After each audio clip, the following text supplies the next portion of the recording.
Original একটা LCD customer ব্যবহার করতো ২-৩ বছর, ৫ বছর, ১০ বছর আসার দিলেও এটাকে ডাক্কি খেললেও এগুলো নষ্ট হইতো না। কিন্তু পরে যখন ডুবলি এলসিডিগুলো লাগায় সাপ খাইলে বা হাত থেকে হালকা পড়লে এগুলো র্যাক আসে বা এগুলো নষ্ট হয়ে যায়। তো অরিজিনাল এলসিডি আর মার্কেটের এলসিডির ভিতরে অনেক পার্থক্য আছে।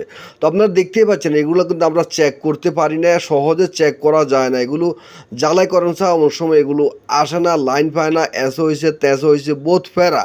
তো জ্বালাই করার পর যদি না আসে আর কেন এগুলোর গ্যারান্টি থাকে না, এগুলো ফেরত দেয় না। কাস্টমার কিন্তু হাতে বুঝে না, কয় এত ২ নম্বর এলসিডি লাগাইছে, এত মনে বাইট বানায়।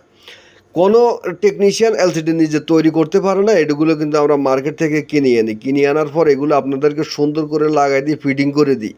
হয়তো একটা এলসিডি থেকে ৫০ টাকা ১০০ টাকা লাভ করি, ঠিক আছে, কিন্তু এলসিডির গ্যারান্টি কোনো টেকনিশিয়ান দিতে পারবে না। এটা আপনি যখন লাগাইবেন আপনি যত্ন সহকারে এটাকে কি করবেন, ব্যবহার করবেন, তাহলে আপনার এটা ঠিক থাকবে, নইলে কোনো গ্যারান্টি নেই, লাগাইলে